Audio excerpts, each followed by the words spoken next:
Industry IAS class notes for UPSC polity. इसमें हम लोग जो है प्रेसिडेंट कर रहे थे। 6 लेक्चर हो चुके हैं, 7वां लेक्चर है प्रेसिडेंट का। वित्तीय शक्ति पढ़ेंगे आज हम लोग राष्ट्रपति और राज्यपाल की। देखिए, राष्ट्रपति की जो वित्तीय शक्ति होती है वो वित्त आयोग का गठन कर सकता है। आकस्मिक निधि से पैसे निकालने की शक्ति राष्ट्रपति के पास होती है। धन विधेयक, बजट विधेयक राष्ट्रपति की अनुशंसा पर ही लोकसभा में रखा जाता है और किसी भी अनुदान की मांग जो है वो राष्ट्रपति की अनुशंसा के बिना नहीं की जा सकती। सेम चीज़ राज्य में होती है राज्यपाल के पास। राज्य वित्त आयोग का गठन कर सकता है। राज्य के आकस्मिक निधि से पैसा राज्यपाल के उनके द्वारा ही निकाला जाएगा। राज्य के धन विधेयक और राज्य बजट विधेयक राज्यपाल की अनुशंसा पर ही जो है विधान सभा में रखा जाएगा और किसी भी राज्य अनुदान की मांग राज्यपाल की अनुशंसा के बिना नहीं की जा सकती है। आती है विवेकाधीन शक्ति की। ये राष्ट्रपति और राज्यपाल की ये क्यों दी गई है? ये दी गई है संवैधानिक संतुलन बना रहे इसके लिए दी गई है, ना कि निरंकुश होने के लिए दी गई है। राष्ट्रपति की शक्ति देखें तो आर्टिकल 74 कहता है कि राष्ट्रपति की सलाह के व सहायता के लिए मंत्रिपरिषद होगी। ठीक है, संवैधानिक विवेकाधीन शक्ति और परिस्थितिजन्य शक्ति। अब राष्ट्रपति की संवैधानिक विवेकाधीन शक्ति देखें तो आर्टिकल 74 राष्ट्रपति मंत्रिपरिषद की सलाह को एक बार पुनः विचार के लिए वापस लौटा सकता है, लेकिन अगर फिर आता है तो उसे पास करना होगा। आर्टिकल 111 पॉकेट वीटो शक्ति की बात करता है, जबकि 78 राष्ट्रपति पीएम से सरकार की विधि व प्रशासनिक जानकारी मांग सकता है। यही चीज़ अब देखिए राज्यपाल की। अगर तो राज्यपाल जो होता है 163 में विवेकी शक्ति इसका वर्णित है। इसमें कहा गया है कि विवेकी शक्तियों को छोड़कर राज्यपाल की सहायता व सलाह के लिए मंत्रिपरिषद होगी। तो यहाँ पे जो को छोड़कर है इससे क्या हो, इसकी शक्ति व्यापक हो गई है।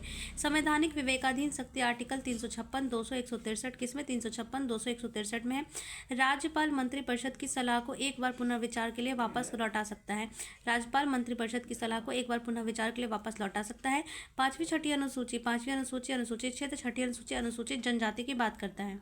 अब अगर राज्यपाल की परिस्थितिजन्य विवेकाधीन शक्ति को देखें तो त्रिशंकु विधानसभा की स्थिति में सीएम का बनना, राज्य मंत्रिपरिषद को बर्खास्त करना और विधानसभा का विघटन करना। न्यायिक निर्णय, शमशेर सिंह बना पंजाब राज्य। राष्ट्रपति मंत्रिपरिषद की सलाह से बंधा हुआ है। ये किसने कहा? सुप्रीम कोर्ट ने निर्णय दिया कि राष्ट्रपति मंत्रिपरिषद की सलाह से बंधा हुआ है। नवम रेबिया केस 2016 में राज्यपाल मंत्रिपरिषद की सलाह से बंधा हुआ है। इसमें राष्ट्रपति, इसमें राज्यपाल। अब है एसआर बॉम्बई केस 1994। राज्यपाल राजभवन में बैठकर तय नहीं कर सकता है कि सरकार का बहुमत है या नहीं, बल्कि उसको फ्लोर परीक्षण करना होगा, यानी बहुमत परीक्षण जरूरी है। फिर रामेश्वर सिंह केस। अब इसके सुझाव की बात कर रही है राजमन्नार समिति की 1969 में। इन्होंने क्या कहा? अनुच्छेद 356 को समाप्त कर देना चाहिए। राज्यपाल की नियुक्ति सीएम की सलाह पर हो। राजमन्नार समिति ने कहा कि अनुच्छेद 356 को समाप्त कर दो, राज्यपाल की नियुक्ति सीएम की सलाह पर हो। फिर आया सरकारिया आयोग 1983। सरकारिया आयोग में कहा कि राज्यपाल का पद राजनीतिक नहीं होना चाहिए। राज्यपाल का पद राजनीतिक नहीं होना चाहिए और त्रिशंकु विधानसभा में सबसे बड़ी पार्टी को मौका दिया जाना चाहिए। जो त्रिशंकु विधानसभा है उसमें सबसे बड़ी पार्टी को मौका दिया जाना चाहिए। फिर आया पुंछी आयोग की बात 2007 में। राज्यपाल का कार्यकाल स्थिर होना चाहिए। आर्टिकल 356 को दुर्लभ प्रयोग हो। ठीक है, कहा गया कि पुंछी आयोग में कि राज्यपाल का जो कार्यकाल है वो स्थिर होना चाहिए। आर्टिकल 356 का दुर्लभ प्रयोग किया जाना चाहिए। विशेषाधिकार शक्ति जो है 361 में बात की गई है। राष्ट्रपति राज्यपाल के पद के दौरान छूट और उन्मुक्ति प्राप्त है। राष्ट्रपति और राज्यपाल को पद के दौरान छूट और उन्मुक्ति प्राप्त है। यह व्यक्तिगत प्रतिरक्षा है, अर्थात व्यक्ति सुरक्षित है लेकिन शक्ति नियंत्रित है। व्यक्ति की बात है, शक्ति की नहीं। यहाँ पे 361 का एक, राष्ट्रपति व राज्यपाल अपने पद पे शक्तियों व कर्तव्यों के पालन के लिए न्यायालय के प्रति उत्तरदायी नहीं है। कहा गया है कि राष्ट्रपति और राज्यपाल अपने पद के शक्तियों व कर्तव्यों के पालन के लिए न्यायालय के प्रति उत्तरदायी नहीं है। 361 का 2 कहता है कि पद के दौरान दांडिक कार्रवाई नहीं की जा सकती है। 361 का 2 कहता है कि पद के दौरान दांडिक कार्रवाई नहीं की जा सकती है। 361 का 3 कहता है कि भारत का कोई भी कोर्ट अरेस्ट वारंट जारी नहीं कर सकता है। 361 का 3 कहता है भारत का कोई भी कोर्ट अरेस्ट वारंट जारी नहीं कर सकता है। 361 का 4 कहता है कि सिविल कार्रवाई की जा सकती है लेकिन 2 महीने पहले लिखित सूचना देनी होगी। 361 का 4 कहता है कि सिविल कार्रवाई की जा सकती है लेकिन 2 महीने पहले ही लिखित सूचना देनी होगी। अब सैन्य शक्ति की बात आती है। सैन्य शक्ति जो है, रक्षा की समस्त शक्तियाँ राष्ट्रपति में निहित होगी। रक्षा की जितनी भी शक्ति होगी वो राष्ट्रपति में निहित होगी। राष्ट्रपति तीनों सेनाओं का सर्वोच्च कमांडर होगा। ठीक है, युद्ध और शांति की घोषणा कर सकता है। तीनों सेनाओं के अध्यक्षों की नियुक्ति और हटाना राष्ट्रपति के द्वारा किया जाएगा। CDS chief of defence staff 2019, इसमें नियुक्ति और हटाना कौन करता है? राष्ट्रपति करता है। रैंक, तीनों सेना के अध्यक्ष के बराबर सीडीएस का रैंक होता है। तीनों सेनाओं के मध्य समन्वय का कार्य करता है ये, और संसाधनों के दुरुपयोग को रोकता है। कौन? सीडीएस। यह तीनों सेनाओं को आदेश नहीं दे सकता लेकिन निर्देश दे सकता है। सीडीएस तीनों सेनाओं को आदेश नहीं दे सकता लेकिन निर्देश दे सकता है। केंद्र सरकार का प्रधान सैन्य सलाहकार होता है सीडीएस। केंद्र सरकार का प्रधान सैन्य सलाहकार कौन होता है? सीडीएस होता है। सरकार व सेना के मध्य समन्वय लाता है ये। अब कूटनीतिक शक्तियाँ। आर्टिकल 77 भारत सरकार के कार्यों व संचालन और कार्यों का आवंटन राष्ट्रपति के नाम से होता है। आर्टिकल 77 कहता है कि भारत सरकार के कार्यों का संचालन और कार्यों का आवंटन राष्ट्रपति के नाम से होता है, मतलब राष्ट्रपति करता है। अब यहाँ पे है नए मंत्रालय और विभागों का गठन। नए मंत्रालय और विभागों का गठन, मंत्रालय व विभागों के मध्य कार्यों का आवंटन करना, लेकिन व्यवहारिकता में यह शक्ति मंत्रिमंडल सचिवालय के पास होती है, जबकि नाम राष्ट्रपति का होता है। सभी समझौते व संधि राष्ट्रपति के नाम से होते हैं, ठीक है। उच्चायुक्त और राजदूत राष्ट्रपति के द्वारा नियुक्त या हटाए जाते हैं। उच्चायुक्त जो होते हैं और राजदूत जो होते हैं राष्ट्रपति के द्वारा नियुक्त या हटाए जाते हैं। आपातकालीन शक्तियाँ देखें तो इसका स्रोत जो है वो जर्मनी का 1935 का एक्ट है। आपातकालीन शक्ति राष्ट्रपति के पास होती है। और भाग 18 में इसका वर्णन है। आर्टिकल 352 से 360 तक आपातकालीन शक्तियाँ दी गई है भाग 18 में। राष्ट्रीय आपातकाल, आपातकाल की उद्घोषणा आर्टिकल 352, 353, 54, 54, 55, 58 और 59। राष्ट्रपति शासन जो है वो 356, 57 में और वित्तीय आपातकाल 360 में। राष्ट्रीय आपातकाल, आपात की उद्घोषणा 352, 53, 54, 55, 58 और 59। 356 और 57 में राष्ट्रपति शासन और 360 में जो है वित्तीय आपातकाल दिया गया है। अब है राष्ट्रीय आपातकाल। राष्ट्रीय आपातकाल देखें तो आपातकाल की उद्घोषणा आधार क्या होता है? इसका आधार युद्ध हो सकता है, बाहरी आक्रमण हो सकता है, आंतरिक विद्रोह हो सकता है। युद्ध और बाहरी आक्रमण में बाह्य आपातकाल होता है, जबकि आंतरिक विद्रोह में आंतरिक आपातकाल होता है। इसको 44वां संविधान संशोधन 1978 में इसका नाम बदल करके सशस्त्र विद्रोह कर दिया गया, ठीक है। अभी तक आपातकाल 3 बार आया, 1962, 1971 और 1975 में। अब है यहाँ पे 358, आर्टिकल 358 44वां संविधान संशोधन 1978 केवल बाह्य आपातकाल की स्थिति में ही आर्टिकल 19 के अधिकार को निलंबित होगा, जो कि स्वतः हो जाएगा, ठीक है। तो कह रहा है कि आंतरिक आपातकाल के टाइम पे क्या होगा? आर्टिकल 19 का निलंबन नहीं होगा, और बाहरी आपातकाल के टाइम पे ही होगा, वो भी स्वतः हो जाएगा।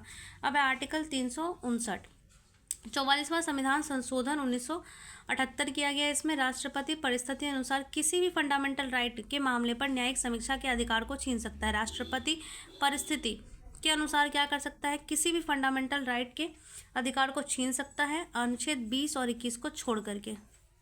किस आधार पर? न्यायिक समीक्षा के आधार पर, परिस्थिति के आधार पर न्यायिक समीक्षा के अधिकार को छीन सकता है, आर्टिकल 20 और 21 को छोड़ करके। राष्ट्रपति मंत्रिमंडल के लिखित हस्ताक्षर पर राष्ट्रपति क्या करेगा? मंत्रिमंडल के लिखित हस्ताक्षर पर ही लगाएगा आपातकाल, ठीक है। और मौखिक नहीं लगा सकता है, लिखित हस्ताक्षर होना चाहिए। 44वां संविधान संशोधन में ये बात कही गई। हस्ताक्षर लागू होगा, दोनों सदन में विशेष बहुमत से पास होना चाहिए, और 6 महीने के लिए लग जाएगा। जब भी दोनों सदन में विशेष बहुमत से पास होगा, 6 महीने के लिए लग जाएगा। प्रत्येक 6 महीने पर संसद द्वारा इसे बार बार पास करना पड़ेगा। मैक्सिमम अवधि जो हो सकती है अनिश्चित समय के लिए इसको लगाया जा सकता है, 6 महीने पे आगे बढ़ा करके। अब इसका प्रभाव क्या है? जब यह आपातकाल लगेगा, फंडामेंटल राइट का निलंबन हो जाएगा, न्यायिक समीक्षा के दायरे में आ जाता है। मिनर्वा मिल्स केस जैसे आया, ठीक है। लोकसभा और विधानसभा के कार्यकाल, ठीक है, एक बार में 1 वर्ष के लिए संसद द्वारा बढ़ाया जा सकता है। इसमें एक बार में 1 वर्ष के लिए बढ़ाया जा सकता है। संपूर्ण देश में या देश के किसी भाग में लगाया जा सकता है यह। और 42वां संविधान संशोधन में ये बात कही गई कि संपूर्ण देश में, देश के किसी भी भाग में लग सकता है। राष्ट्रीय आपातकाल के दौरान बना कानून राष्ट्रीय आपातकाल की समाप्ति पर 6 महीने के अंदर स्वतः समाप्त हो जाएगा। कितना? 6 महीने के अंदर। राष्ट्रीय आपातकाल के दौरान बना कानून राष्ट्रीय आपातकाल की समाप्ति पर 6 महीने के अंदर स्वतः समाप्त हो जाएगा। राज्य सूची के विषय पर राष्ट्रीय आपातकाल को राष्ट्रपति कभी भी वापस ले सकता है। राष्ट्रीय आपातकाल को राष्ट्रपति जो है कभी भी वापस ले सकता है, या लोकसभा अपने कुल सदस्यों का 1/10 सदस्यों के साथ संकल्प रखे तब भी इसके आपातकाल को वापस किया जा सकता है। लोकसभा जो है 1/10 सदस्यों के साथ संकल्प रखे तो भी कर सकते हैं इसको। अब आर्टिकल 353, राष्ट्रीय आपातकाल के दौरान राज्यों की कार्यकारी, विधायी और शक्ति केंद्र के अधीन हो जाती है। कह रहा है कि 353 अनुच्छेद 353 कहता है कि राष्ट्रीय आपातकाल के दौरान राज्यों की कार्यकारी, विधायी शक्ति केंद्र के अधीन हो जाती है, ठीक है। आर्टिकल 354 कहता है कि राज्यों के हित में राष्ट्रपति राज्यों के हित में आवंटन में संशोधन कर सकता है। आर्टिकल 355 संघ का कर्तव्य होगा कि बाहरी आक्रमण और आंतरिक अशांति के मामले में राज्य की रक्षा करे। संघ का कर्तव्य होगा कि बाहरी आक्रमण आंतरिक अशांति के मामले में राज्य की रक्षा करे। 355 इसको देख लेते हैं कि हमने क्या देखा। आपातकालीन शक्ति देखा था।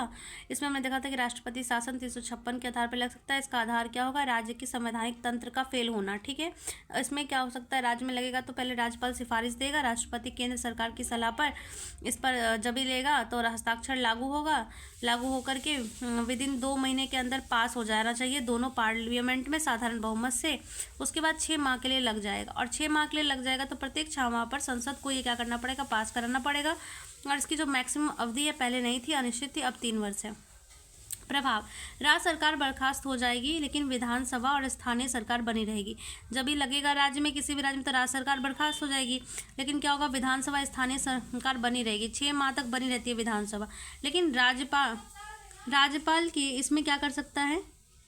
इसके बाद लगे तो भंग कर सकता है। उसे लगना, अगर उसे ऐसा लगे कि नहीं से भंग करना है तो वो लग सकता है, भंग कर सकता है। राज्य की समस्त शक्तियाँ केंद्र के अधीन हो जाती है। इसमें राष्ट्रपति के निर्देश, राज्य का शासन राज्यपाल चलाता है, संसद द्वारा राज्य के लिए विधि बनाती है। ठीक है, अब है राज्य बजट भी संसद पास करती है, और इस टाइम पे क्या होता है? राज्य का जो बजट आता है वो भी संसद ही पास करती है। फिर है कि संसद का कानून राष्ट्रपति शासन समाप्त होने पर ही लागू रहेगा। संसद का कानून राष्ट्रपति शासन समाप्त हो जाएगा फिर भी लागू रहेगा यदि राज्य विधानमंडल उस कानून को समाप्त नहीं करता है तब तक। ठीक है, राष्ट्रपति शासन राष्ट्रपति द्वारा कभी भी वापस लिया जा सकता है, यह न्यायिक समीक्षा के दायरे में आता है। ठीक है, अब है कि SR बॉम्बे केस आया था 1994 में। इसमें सुप्रीम कोर्ट ने कहा कि राष्ट्रपति शासन न्यायिक समीक्षा के दायरे में आता है। वित्तीय आपातकाल आर्टिकल 360, यह कभी भी नहीं लगा है आज तक। इसका आधार वित्तीय संकट होता है, जैसे संपूर्ण देश या देश के किसी क्षेत्र में हो। राष्ट्रपति केंद्र सरकार की सलाह पर, ठीक है, इसे लागू कर सकता है। इसमें हस्ताक्षर होगा, उसके बाद हस्ताक्षर से ये लागू हो जाएगा। 2 महीने के अंदर जो है इसको दोनों पार्लियामेंट में, दोनों हाउसेस में साधारण बहुमत से पास होना चाहिए। फिर अनिश्चित समय के लिए लगाया जा सकता है, और वहाँ पे था 6 मंथ, इसमें टाइम नहीं दिया, अनिश्चित समय के लिए लगाया जा सकता है। राज्य, इसमें प्रभाव क्या होगा? राज्य की वित्त शक्तियाँ केंद्र के अधीन हो जाएगी। वित्त मामले पर राज्य केंद्र के निर्देश का पालन करता है, जैसे राज्य धन विधेयक, राज्य वित्त विधेयक पर राष्ट्रपति की अनुशंसा लेनी जरूरी होगी। केंद्र व राज्यों की सरकारी कर्मचारी और व अधिकारियों के वेतन में कटौती की जा सकती है राष्ट्रपति के निर्देश पर। राष्ट्रपति के निर्देश पर सुप्रीम कोर्ट और हाई कोर्ट के सभी जजों के वेतन में कटौती की जा सकती है। राष्ट्रपति इसे कभी भी वापस ले सकता है। अब मेंस का प्रश्न है, किन परिस्थितियों में भारत के राष्ट्रपति के द्वारा वित्तीय आपातकाल की उद्घोषणा की जा सकती है? ऐसी उद्घोषणा के लागू होने तक इसमें अनुसरण के क्या क्या परिणाम हो सकते हैं? भारत का संविधान संघात्मक विशेषताओं से युक्त होते हुए भी इनकी परिस्थितियों में एकात्मक स्वरूप ग्रहण कर लेता है। समकालीन संदर्भ में इस कथन के व्यवहारिक उदाहरणों सहित परीक्षण कीजिए। अब नेक्स्ट क्लास में हम लोग मंत्रिपरिषद पढ़ेंगे। Thank you.